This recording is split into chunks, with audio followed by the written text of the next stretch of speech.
Señor. Vamos a leer en el capítulo 4 del Evangelio de Juan. Juan, capítulo 4. En el Nuevo Testamento, sí. En el Evangelio de Juan, en el capítulo 4.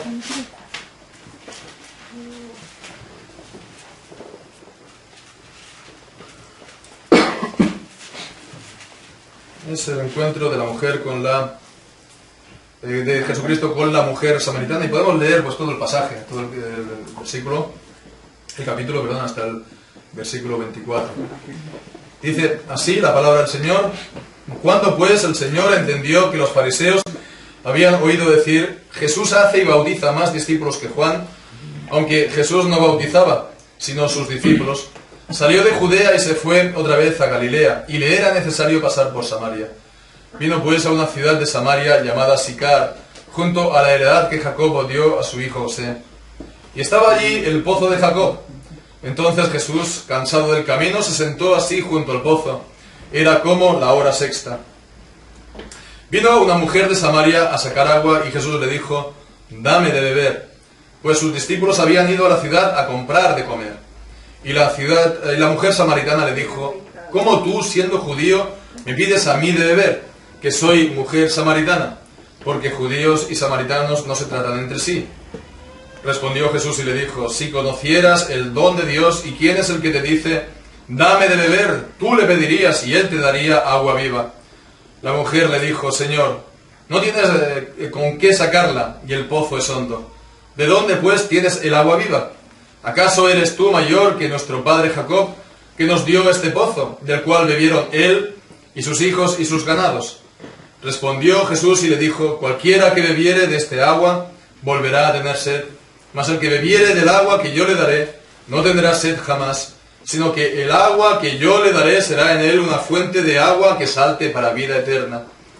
La mujer le dijo, Señor, dame esa agua, para que no tenga yo sed ni venga aquí a sacarla. Jesús le dijo, ve, llama a tu marido y ven acá. Respondió la mujer y dijo, no tengo marido. Jesús le dijo, bien has dicho, no tengo marido, porque 5 maridos has tenido, y el que ahora tienes no es tu marido. Esto has dicho en verdad, con verdad. Le dijo la mujer, Señor, me parece que tú eres profeta. Nuestros padres adoraron en este monte, y vosotros decís que en Jerusalén es el lugar donde se debe adorar. Jesús le dijo, mujer, créeme, que la hora viene cuando ni en este monte ni en Jerusalén adoraréis al Padre. Vosotros adoráis lo que no sabéis, nosotros adoramos lo que sabemos, porque la salvación viene de los judíos. Mas la hora viene, y ahora es, cuando los verdaderos adoradores adorarán al Padre en espíritu y en verdad.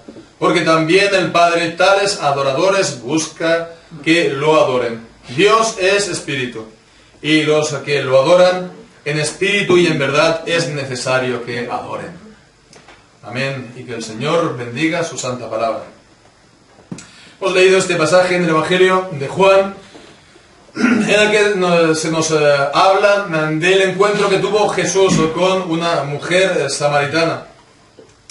Los samaritanos eran un pueblo que vivían al lado de los judíos, y bien, pues eran vecinos y llevaban pues siglos en el actual Israel.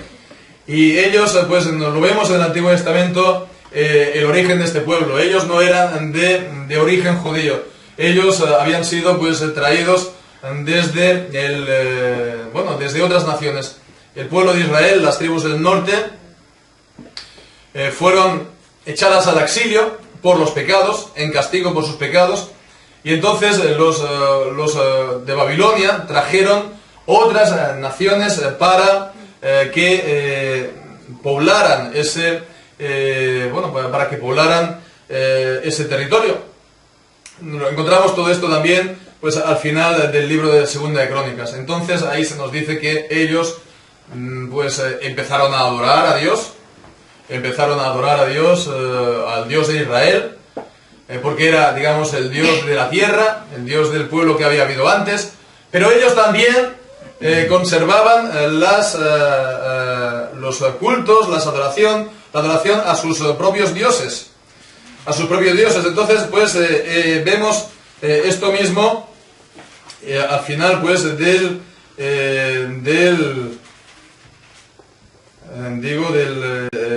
libro de segunda de Crónicas, ¿no? Como ellos pues ni se nos dice adoraban a Dios, ni tampoco no adoraban a Dios ni tampoco a los suyos, ¿no? Ellos hacían una especie de mezcla, ellos hacían una especie de sincretismo entre su propia religión y la religión, digamos, de Israel. Y entonces, bueno, de ahí vino el problema, de ahí vino, digamos, la disputa con los samaritanos y los judíos. Llevaban ya siglos sin tratarse, aunque eran vecinos, precisamente por eso. Precisamente porque los samaritanos habían pervertido el culto y la adoración a Dios. Entonces nos encontramos aquí, en este relato, Jesús con la mujer samaritana. Entonces vemos que aquí, Jesús se encuentra con ella y bien, pues aquí llama la atención, pues primero que Jesús se ponga a hablar con una samaritana y después una mujer a solas, no había nadie, ¿no? A su alrededor, y esto pues ya digo, estaba Jesús rompiendo, digamos, las normas sociales pues por partida doble. Primero porque era mujer y estaban a solas, y segundo porque era además samaritana. Y vemos la sorpresa de la mujer, ¿no? Cuando dice: ¿cómo tú, siendo judío, me pides a mí de beber que soy mujer samaritana? Porque los judíos y los samaritanos no se tratan entre sí. Es lo que dice el versículo 9. Pues Jesús toma la iniciativa para ir a una mujer samaritana, y además una mujer que, bueno, pues no tenía, por así decirlo, un buen testimonio. Ella pues había estado viviendo tenía 5 maridos, y ahora pues el que estaba viviendo con ella no era su marido. Pero Jesús, va a hablar con ella. Jesús pues tiene pues este interés por ella, y bueno, no le importa contravenir 2 y 3 reglas sociales en su día para enseñar también a esta mujer la voluntad de Dios.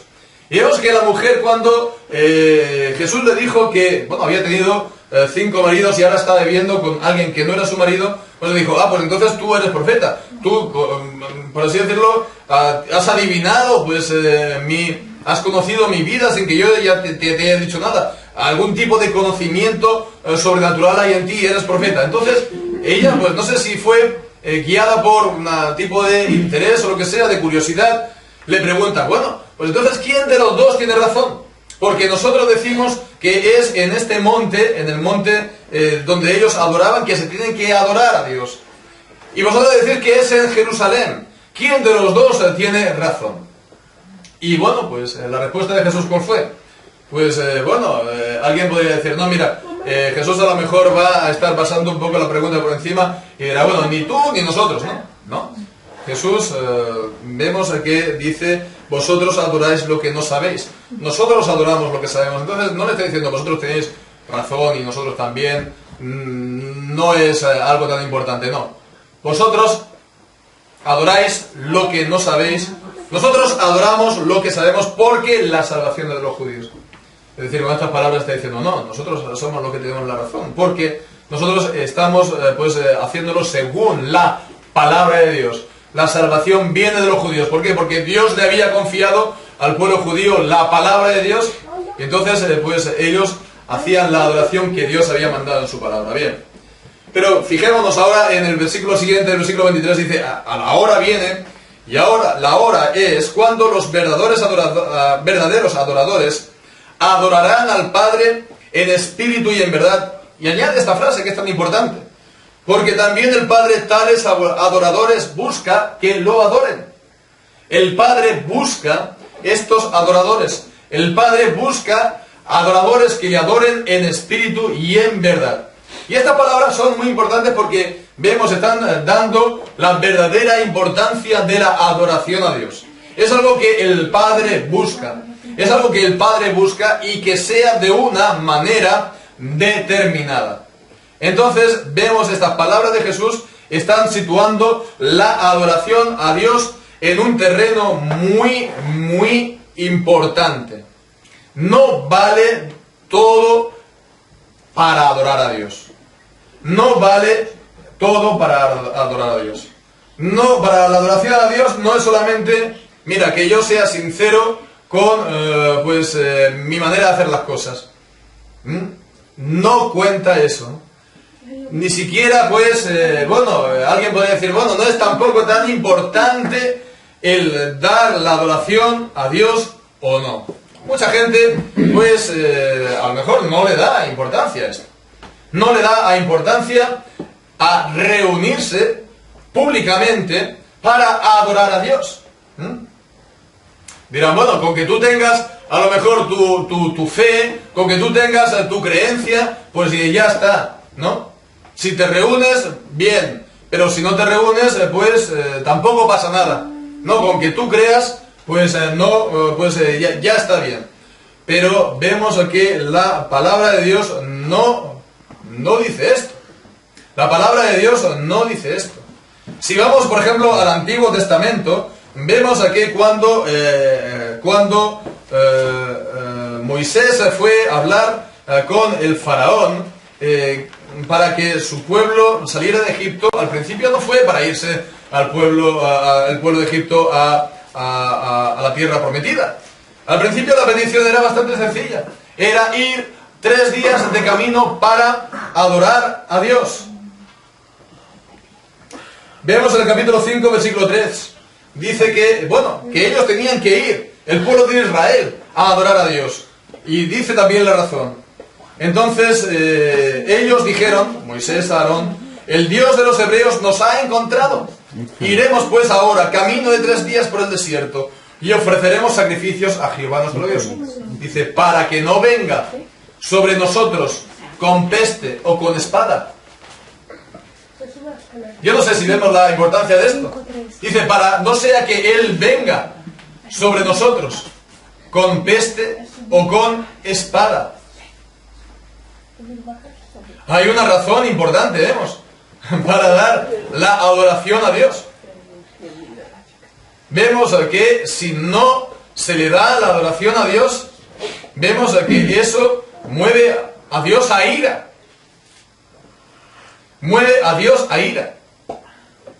En el Salmo 95 que hemos cantado al principio también, vemos también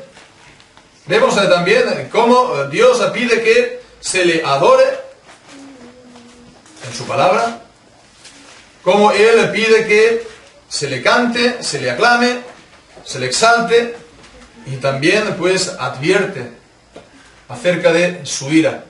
Y otra vez pone como ejemplo a Israel en el desierto, que ellos cayeron en el desierto por 40 años, porque no oyeron su voz, porque se endurecieron a su voz.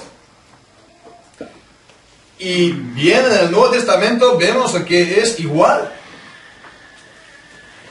Vemos que es igual. Las demandas de Dios a que se le adore siguen siendo igual, y las consecuencias de no hacerlo siguen siendo graves. Romanos capítulo 1, sabemos el pasaje, ¿no?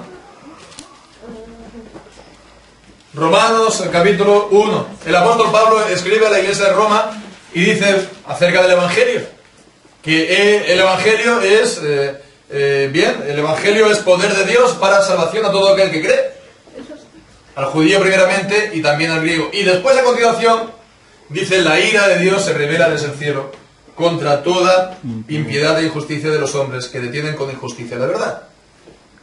La ira de Dios se manifiesta desde el cielo contra los hombres que detienen con injusticia la verdad. Y en el versículo 20 dice, porque las cosas invisibles de Él, su eterno poder y deidad, se hacen claramente visibles.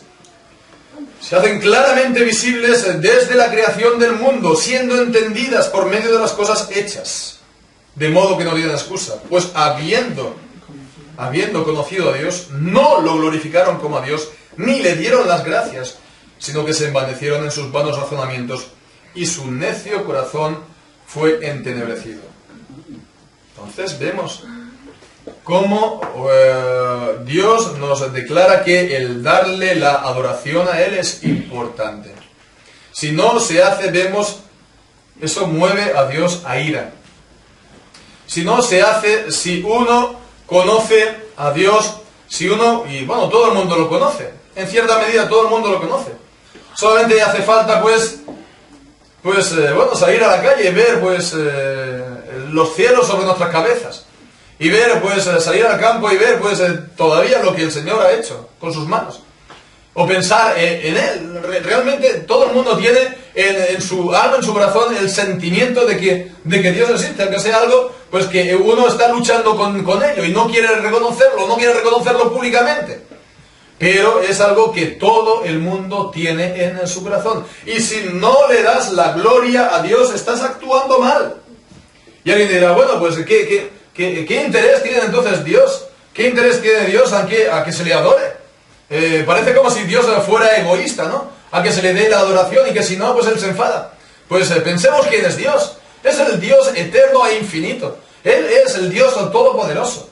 Él ha creado todas las cosas. Él nos ha creado a nosotros. Él es el Padre de nuestro propio espíritu, nos dice, porque Él es el Padre de los espíritus de toda carne. Él nos mantiene a cada momento con vida. A cada momento con vida, cada respiración que hacemos. Él tiene contado todas nuestras cabezas. Él es quien guarda nuestros caminos. Él es quien manda a sus ángeles alrededor de nosotros. Él, tiene verdaderamente nuestras vidas en sus manos. Y nosotros no vamos a adorar a este Dios que nos ha creado.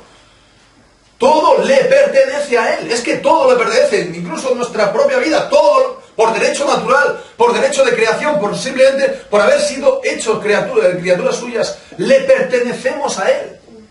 Entonces no estamos aquí en este mundo de una manera neutra, no, estamos para adorar a Dios en este mundo. Estamos aquí para glorificar a Dios. Ese es nuestro fin. Y si no lo hacemos, estamos actuando en contra de nuestra naturaleza. Y entonces no es de extrañar que si actuamos en contra de nuestra naturaleza, que acabemos también, como dice también Romanos capítulo 1, las consecuencias de no adorar a Dios es actuar, continuar contra la naturaleza. Continuamos leyendo, dice que aquellos que no glorificaron a Dios ni le dieron las gracias, se envanecieron en sus necios corazones, en sus pensamientos, en sus razonamientos, y su necio corazón fue entenebrecido. Profesando ser sabios, se hicieron necios, y cambiaron la gloria del Dios incorruptible en semejanza de imagen de hombre corruptible, de aves, de cuadrúpedos y de reptiles. Continuamos, entonces nos paramos aquí. Y aquí también vemos que, fijémonos, alguien puede decir, no, mira, ellos, no se le da la adoración a Dios. No pasa nada. Bueno, pues sí que pasa, porque ¿qué es lo que pasa? Que el hombre por naturaleza es un ser que adora. El hombre por naturaleza es un ser religioso. Y el hombre por naturaleza es un ser que da la adoración a algo o a alguien. Y si no le das la adoración a Dios, se le vas a estar dando a alguien otro. Y entonces, si no le das la adoración al Creador, pues necesariamente le vas a dar la adoración a la criatura.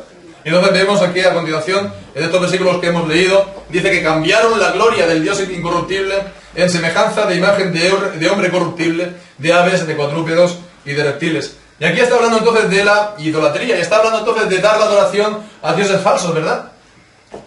¿Cómo? Eso ha ocurrido durante siglos, durante toda la historia de la humanidad. Bueno, alguien podría decir, fíjate, esto es que son atrasados, ¿no? Ellos están dando aquí adoraciones a trozos de palos, a trozos de esculturas, de imágenes, ¿no? Que son atrasados, eso. Y ya sabemos que todo el mundo sabemos de que eso, no es nada. Bueno, sí, no es nada, pero ya hablaremos después de esto de que no es nada, acerca de las imágenes, ¿no? Pero bueno, sí, pensemos de que, podemos pensar de que ellos eran muy atrasados y eran primitivos, pero en el fondo el hombre sigue siendo lo mismo. Si no das la adoración a Dios, entonces se la vas a dar a las criaturas. Y si no se la das a Dios, se la vas a dar al hombre. Entonces vas a tener también, ídolos. A lo mejor tú no te vas a postrar delante de un ídolo, ¿verdad? Un ídolo, una imagen, una escultura. Pero vas a estar dando la adoración. Vas a vivir por algo o por alguien otro que Dios. vas a vivir por algún otro que no sea Dios. Vas a tener un ser supremo, algo por lo cual tú estás viviendo. Y que algo que tú te remitas en última instancia. Algo que va a ser pues tu juez. Algo que tú estás guiando tu vida en función de a lo mejor de esa idea, ¿verdad? De esa ideología, ¿verdad? Ya puede ser de un sentido o de otro, de mano derecha a mano izquierda. O será tu familia, o será tu trabajo, o serán los ídolos del corazón que uno siempre tiene. Entonces, hasta podría ser que fuera tu equipo de fútbol, o podría ser que fuera, etcétera, etcétera, etcétera. Cualquier cosa que uno ponga en esta vida, en el lugar de Dios, es un ídolo del corazón. Y el problema de darle la adoración, o de vivir para esto, es que vamos a estar completamente siempre defraudados. Nada nos va a satisfacer. Vamos a pensar que esto nos va a dar aquí la eterna felicidad, y al final, cuando lo consigamos, nos vamos a dar cuenta de que no es así. De que las esperanzas que habíamos puesto en estas cosas, al final se desvanecen. Entonces querremos más. Entonces buscaremos en otra parte, ¿no? Esto es la gran tragedia, ¿no? del hombre que está sin Dios. Y además, sigamos leyendo, porque no se para. Porque si te dejas de la mano de Dios, si te apartas de Dios, si no lo sigues, si no le adoras, Él también se da la vuelta. Vemos, Él es recto. Él es recto. ¿No quieres estar conmigo? Bien, pues entonces te voy a dar un poco de tus caminos para que estés un poco harto de ellos. Entonces vemos que dice en el versículo 24, por lo cual también Dios los entregó a la inmundicia en las concupiscencias de sus corazones, de modo que deshonraron entre sí sus propios cuerpos, ya que cambiaron la verdad de Dios por la mentira, honrando y dando culto a las criaturas antes que al Creador, el cual es bendito por los siglos. Por esto Dios los entregó a pasiones vergonzosas, pues aún sus mujeres cambiaron el uso natural por el que es contra naturaleza. Y de igual modo también los hombres, dejando el uso natural de la mujer, se encendieron en su lascivia, unos con otros, cometiendo hechos vergonzosos hombres con hombres, y recibiendo en sí mismos la retribución debida a su extravío. Entonces vemos, aquí está hablando también de pecados de tipo sexual, de pecados contra la naturaleza, mujeres con mujeres, hombres con hombres. Bien, entonces vemos, no es natural, es antinatural, por así decirlo, no darle la adoración a Dios. Bien, entonces eso se va a llevar a todo lo demás en nuestra propia vida. Esto se va a llevar también a todo lo demás de nuestra vida. No es extrañar que una sociedad que está en contra de Dios le ha dado la espalda a Dios, Dios le da la espalda a la sociedad y ve una cosa como la homosexualidad como lo más normal del mundo, y que es una opción más, como se dice hoy día. Entonces esto es una señal clara de estar bajo la ira de Dios. Es decir, de que Dios nos ha dejado andar en nuestros propios caminos. ¿Y qué hacemos? Mancharnos más, corrompernos más y ir descendiendo cada vez más y más abajo. No solamente en este sentido, porque vemos todo lo que continúa en el versículo 28 en adelante, en el capítulo 1 de Romanos. Y como ellos no aprobaron tener en cuenta a Dios, Dios los entregó a una mente reprobada para hacer cosas que no convienen, estando atestados de toda injusticia, fornicación, perversidad, avaricia, maldad, llenos de envidia, homicidios, contiendas, engaños y malignidades, murmuradores, detractores, aborrecedores de Dios, injuriosos, soberbios, altivos, inventores de males, desobedientes a los padres, necios, desleales, sin afecto natural, implacables, sin misericordia, quienes, habiendo entendido el juicio de Dios, que los que practican tales cosas son dignos de muerte, no solamente las hacen, sino que también se complacen con los que las practican.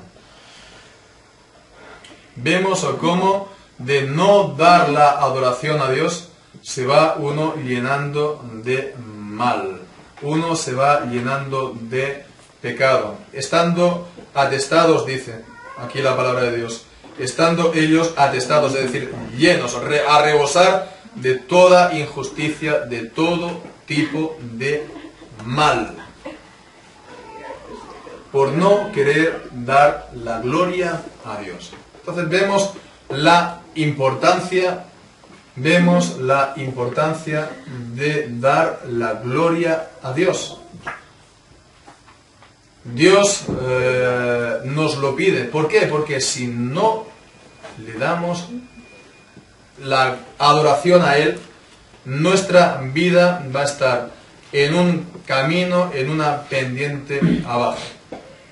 Si no le damos la gloria a Él, Él va a dar también la espalda. Y Él se va a desentender de nosotros. Y entonces pues nosotros vamos a probar un poco de nuestros propios caminos. Y no solo eso, dice que habiendo entendido el juicio de Dios, que los que practican tales cosas son dignos de muerte. No solamente es lo que aquí en esta vida uno pueda estar aquí recibiendo. No solamente esto. Sino que sabemos lo que dice la Escritura. La paga del pecado es muerte. En Romanos capítulo 6, versículo 23. La paga del pecado es muerte. ¿Qué es lo que uno consigue con el pecado? Pues a lo mejor puede pensarse, por un momento, que es el rey del universo. Pero al final, ¿qué es lo que consigue? ¿Cuál es lo que va a obtener de todo esto? Dice, la paga del pecado es la muerte. Y bien, esto fue lo que le dijo Dios a Adán en el principio, ¿verdad? Dijo que el día que tú pecares, ciertamente morirás. Y bueno, pecó Adán y ciertamente murió él, y no solamente él, por el pecado suyo entró la muerte a todo el mundo, a todos los hijos de Adán. Y en Adán todos mueren. Pero sabemos además también que el alcance de la palabra muerte en la Biblia no es solamente la muerte física. Es la muerte espiritual, es la muerte eterna.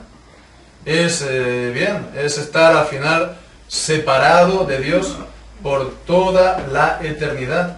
Y separado de Dios es estar separado de Dios en el lugar de tormento, en el lugar que nos enseña la Biblia, es el lugar del llanto y el crujir de dientes. Es el lago de fuego que también nos enseña el Apocalipsis, donde son también atormentados el diablo y sus ángeles. Si uno no quiere estar en esta vida con el Señor, tampoco lo estará en la siguiente. Y para esto no hay, atajos y tampoco hay remedios. No es aquello de decir, mira, es que yo tampoco quiero ser muy religioso, yo quiero vivir la vida a mi manera y bien, a lo mejor no soy del todo religioso, pero ya está. No. Aquí Dios pide que vivamos para darle a Él la adoración. Y bien, eso es un deber, eso es una norma, eso es una ley de Dios. Y vemos aquí, quien transgrede esta ley de Dios se sitúa bajo el juicio de Dios y se pone fuera del propósito para el cual Dios lo ha hecho y está en la vida. Pero gloria a Dios también hemos de dar, porque si dice aquí el apóstol Pablo que la paga del pecado es la muerte, a continuación dice, la dádiva de Dios es vida eterna en Cristo Jesús nuestro Señor. Entonces vemos el Evangelio. Son las buenas noticias de salvación en Cristo Jesús. Que Cristo vino a buscar y a salvar a lo que se había perdido. Cristo, que era el Hijo de Dios, el mismo Hijo de Dios, el Señor de la gloria. Él, como nos dice Filipenses, Él era en forma de Dios, es decir, Él era Dios. Pero Él no apareció como Dios en toda su gloria ante los hombres, sino que se hizo hombre. Él se despojó, por así decirlo, de su majestad, de su gloria, de su soberanía, y apareció como un hombre. Y vemos también de qué manera, sabemos la historia, que Él incluso nació en un establo. Él nació siendo pobre, siendo el Señor de la gloria.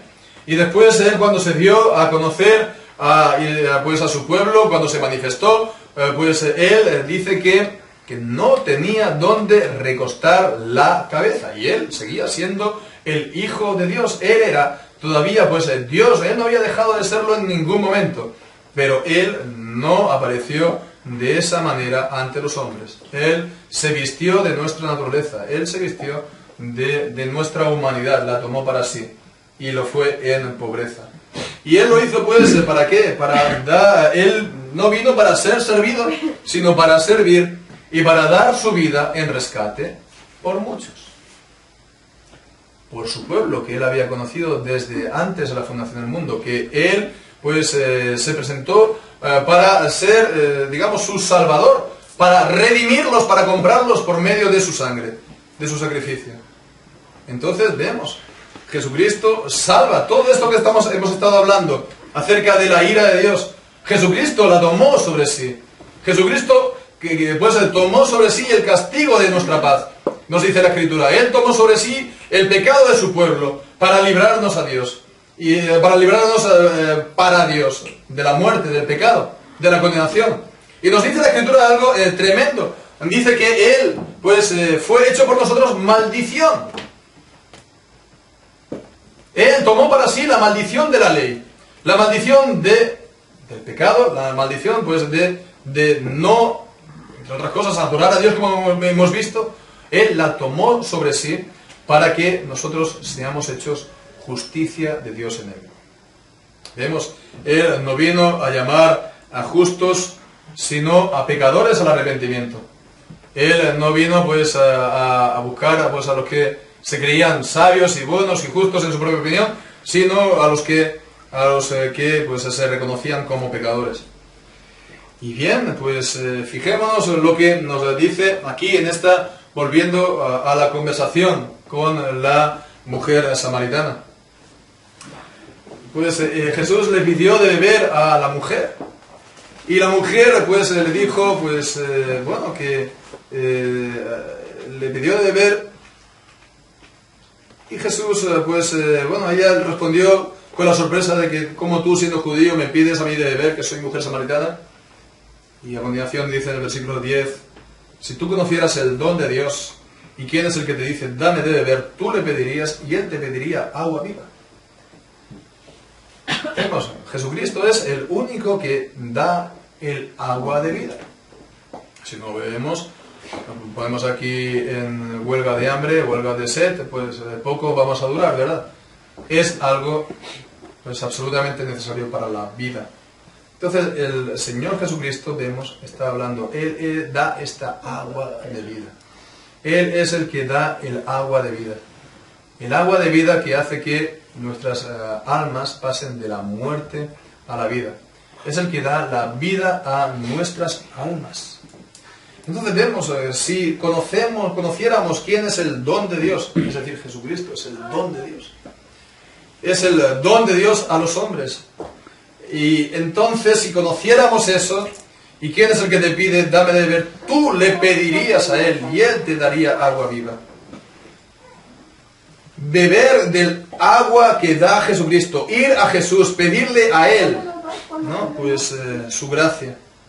A continuación del versículo 13 dice que también cualquiera que bebiere de este agua volverá a tener sed, mas el que bebiere del agua que yo le daré no tendrá sed jamás.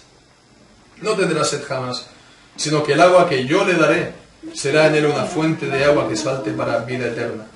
Vemos, aquí está hablando otra vez más de la vida que da Jesús. Jesús solamente es el único que da nueva vida a las personas. Es el único que da nueva vida a las personas.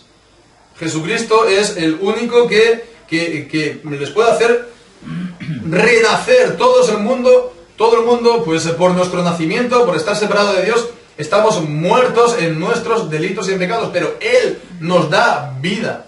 Él nos regenera. Él nos regenera. Pero para eso hemos también de estar pues yendo a Jesús. Él es la fuente de las aguas vivas. Hemos de ir a Jesús y hemos de pedirle ese agua. Y Él nos lo dará. Nos la dará si se lo pedimos. Y Dios nos dice pues eso precisamente, que Él, pues Él es el Salvador del mundo, mayormente de los que creen, nos dice en la Escritura, ¿verdad? En la primera de Timoteo. Bien, Él es el Salvador del mundo. Él es el Cordero de Dios. Juan el Bautista cuando lo vio dijo, mira, He aquí el Cordero de Dios que quita el pecado del mundo. Bien, perfecto. Él es el Salvador del mundo. Bien, sí. El Cordero de Dios que quita el pecado del mundo. Perfecto. Pero Él es el Salvador mío. Él es el Salvador de mi alma. Tengo yo esta conciencia, tengo yo esta seguridad en Él. He ido yo a Cristo, le he pedido a Él que me dé su agua, le he pedido yo al Padre el perdón por mis pecados, le he pedido yo al Padre el perdón por mi vida de ignorancia y de estar apartado de Él, de no vivir para Él, de no vivir para su gloria. Y le he pedido a Él que me perdone mis pecados por amor a Jesucristo, por la obra que Él hizo, por su sacrificio en la cruz. Él da una nueva vida.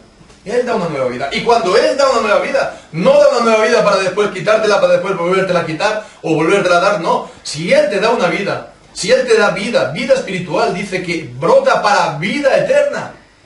Has recibido la vida de Dios, pues eso va a permanecer en ti para vida eterna. Y esta es la maravilla, que Él ofrece la vida eterna. Él ofrece a todos. Dice pues la Escritura que mirad a mí y sed salvos todos los términos de la tierra. Solamente dice esto, mirad a Cristo. De la misma manera que la serpiente fue alzada en el desierto. Pues ahora Cristo ha sido alzado para que todos aquellos que lo miren a Él, pues no perezcan, sino que tengan vida eterna. Y esa vida eterna que se tiene ya, que se empieza a disfrutar aquí. Es una vida, de verdad, una vida espiritual, no es una vida natural heredada de los padres. Es una vida que da Dios. Y es una vida que Dios ofrece. Es una vida que Dios ofrece. Entonces, mirad a mí, y es lo que tenemos que hacer. Y entonces, si lo hacemos, veremos, vamos a tener no solamente motivos, más que suficientes para estar adorando a Dios, y además gozosos y contentos y alegres, no solamente en los días del Señor, aunque también, ¿verdad?, los días del Señor, pues reunirnos con otros hermanos para adorar a Dios públicamente, que Él nos ha salvado de esta manera. ¡Qué maravilla! Y no solamente esto, sino también a diario, personalmente, poder tener un tiempo, aunque sean 10 minutos al día, para leer la palabra y para orar a Dios. Y también, pues, si tenemos familiares, hacerlo lo mismo. Entonces vamos a estar no solamente dando la adoración a Dios todos los días de nuestra vida, sino que más aún cuando estemos en la presencia de Dios, en los cielos nuevos y la tierra nueva, lo vamos a hacer para toda la eternidad. Vamos a estar adorándolo para toda la eternidad. Entonces vemos que eso va a ser pues la verdadera adoración a Dios en espíritu y en verdad. La adoración en espíritu y en verdad, bueno, vamos a ir viéndolo también un poquito más adelante, pero vemos aquí es en Cristo. La verdadera adoración en espíritu y en verdad es por haber recibido también a Cristo y por tener pues nuestra fe puesta en el Hijo, haberla puesto en Él y haber tenido de Él pues esta nueva vida. Pues bien, que esto sea así con todos nosotros, que el Señor nos ayude, que el Señor nos bendiga al oír esta palabra, que todo lo que hemos oído, pues esta palabra, pues digamos verdaderamente sí, amén, que pueda ser esto, lo que podamos decir sí, amén, es así también conmigo. Que así sea, que el Señor bendiga su palabra. Amén. Amén. Oramos. Señor Padre nuestro que estás en los cielos, queremos darte las gracias a ti, la gloria y la honra, Padre nuestro, porque tú enviaste a tu Hijo al mundo, Señor, a solucionar el gran problema, Señor, de estar pues viviendo no para ti, sino para nosotros mismos o para otras criaturas. Señor, queremos pedirte, Padre, que nos ayudes, que nos bendigas, Señor, a vivir para tu gloria, Señor, recordándonos sobre todo de tu Hijo Jesucristo. Señor, nos reconocemos una vez más, pues en nosotros mismos pecadores, que en nosotros mismos no está ni el poder ni el querer, pero Señor, pues te damos las gracias por tu Hijo Jesucristo y porque tú en Él pues nos ofreces por gracia, por misericordia, sin nada que nosotros podamos pagar, la vida eterna. Te alabamos y te bendecimos, Señor nuestro, y pedimos que tú bendigas esta palabra en las vidas de todos los que estamos aquí. Y Señor, tú que eres también un Dios que te ligas en pacto con familias, te rogamos también que tú hagas esto, Señor, con todos los nuestros. Te lo pedimos en el nombre de Jesús, tu Hijo, damos gracias. Amén. Amén.